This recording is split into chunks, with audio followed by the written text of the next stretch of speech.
नमस्कार दोस्तों, खाद्य संसाधनों के भाग 2 ट्यूटोरियल में आपका स्वागत है। इस ट्यूटोरियल में हम सीखेंगे पशुपालन, पशु कृषि, पशुओं में प्रजनन, पशुओं का खिलाने का प्रबंधन, पशुओं के रोग प्रबंधन, मुर्गी पालन, अंडे और ब्रॉयलर उत्पादन, मत्स्य उत्पादन और मधुमक्खी पालन। पशुपालन पशु के प्रबंधन जैसे भोजन देना, प्रजनन तथा रोगों पर नियंत्रण करना आदि को पशुपालन कहते हैं।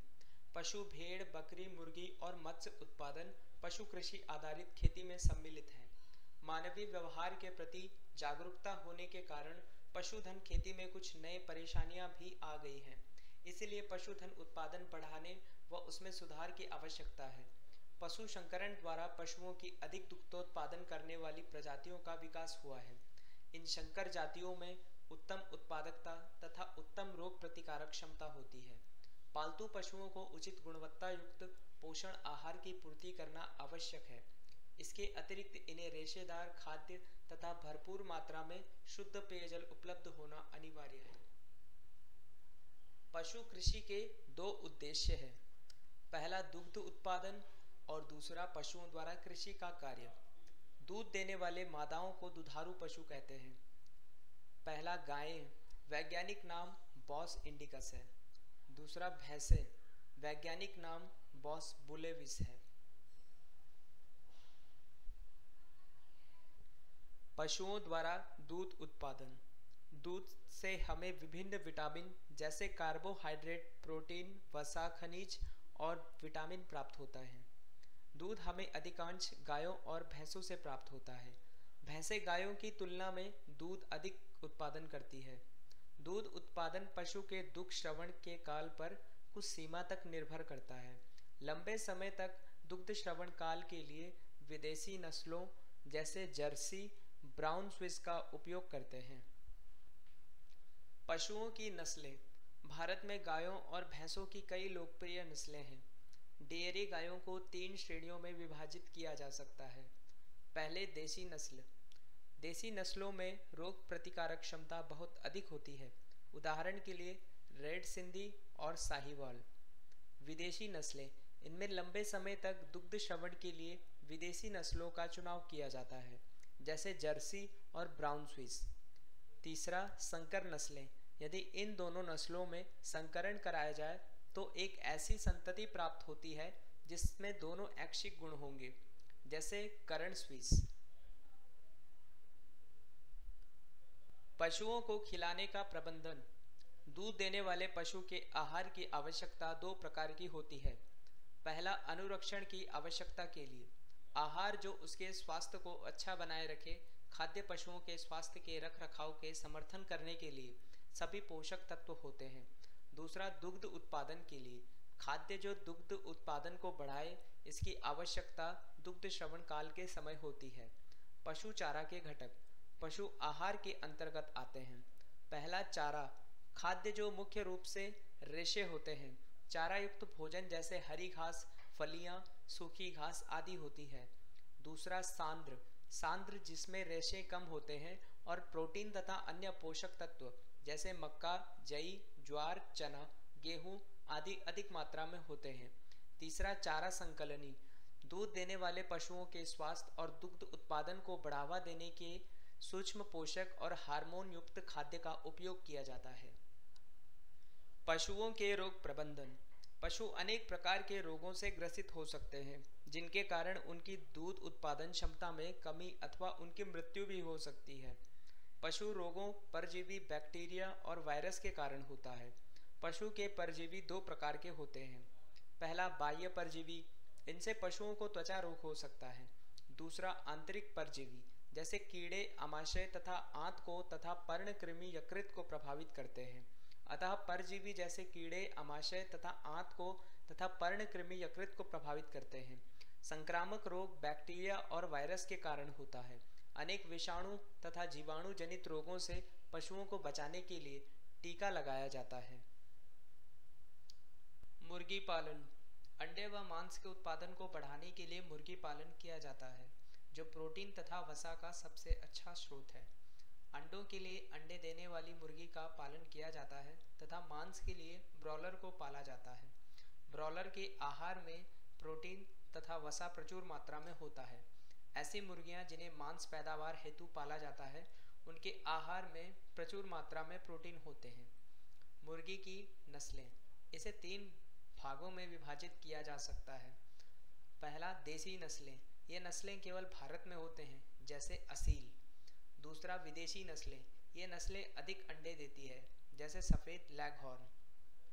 संकर नस्लें, नई किस्म बनाने के लिए देसी और विदेशी नस्लों का संकरण कराया जाता है, जैसे ग्रामा प्रिया।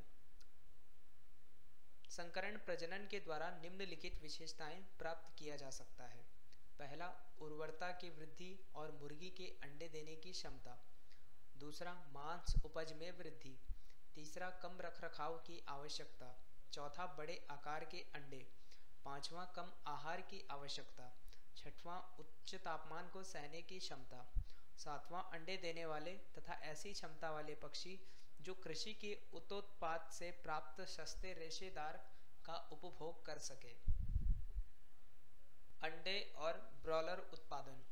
ब्रॉयलर अंडे को अच्छी वृद्धि दर तथा अच्छी आहार दक्षता के लिए विटामिन से प्रचुर आहार देते हैं। ब्रॉयलर के आहार में प्रोटीन वसा प्रचुर मात्रा में होता है। मुर्गियों की देखभाल। इनके आवास में उचित ताप तथा स्वच्छता का निर्माण करके मुर्गियों के आहार की गुणवत्ता को बनाए रखा जा सकता है। मुर्गियों के आहार में विटामिन ए तथा विटामिन के की मात्रा अधिक रखी जाती है। मुर्गी पालन में अच्छा उत्पादन करने के लिए अच्छी प्रबंधन प्रणालियां बहुत आवश्यक है।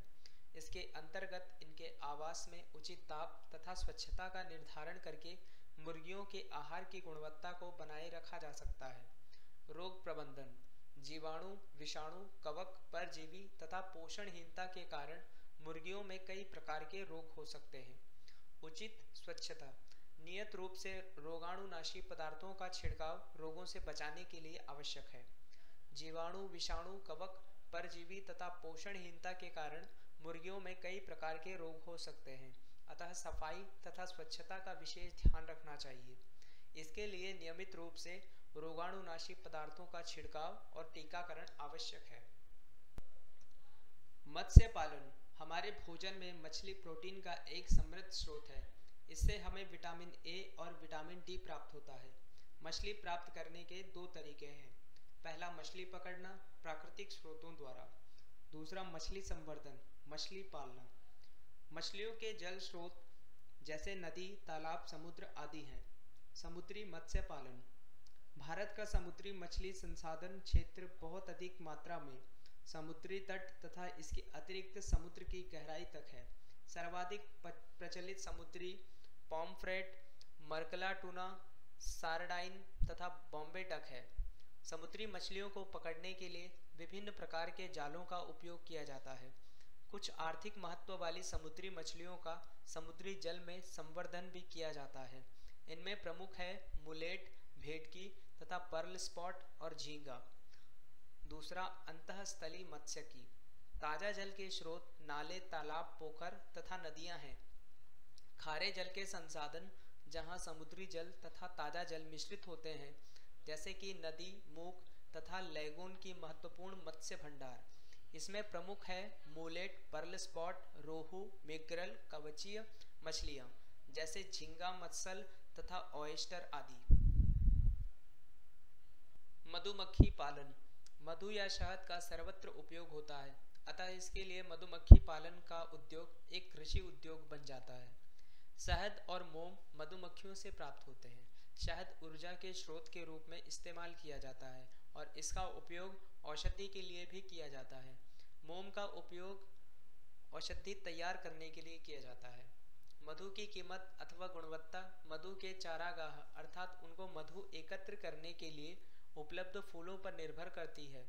मधुमक्खी फूलों से मकरंद तथा पराग एकत्र करती है। मधुमक्खियों की किस्मों का उपयोग व्यावसायिक शहद के उत्पादन के लिए उपयोग किया जाता है।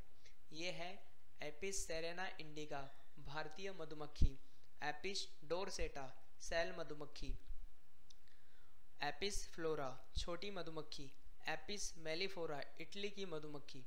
इटली की मधुमक्खियों में मधु एकत्र करने की क्षमता बहुत अधिक होती है। व्यावसायिक मधु उत्पादन के लिए मधुवाटिका अथवा मधुमक्खी फार्म बनाए गए हैं। चारागाह की पर्याप्त उपलब्धता के अतिरिक्त फूलों की किस्में मधु के स्वाद को निर्धारित करती हैं। यहाँ आपके लिए कुछ प्रश्न दिए गए हैं। कृपया विषय वस्तु को दोबारा पढ़ें और स्वयं हल करें। यह प्रोजेक्ट भारत सरकार के MHRD के ITC के माध्यम से राष्ट्रीय साक्षरता मिशन द्वारा समर्थित है। अधिक जानकारी के लिए कृपया इस ईमेल एड्रेस पर संपर्क करें। हमसे जुड़ने के लिए धन्यवाद।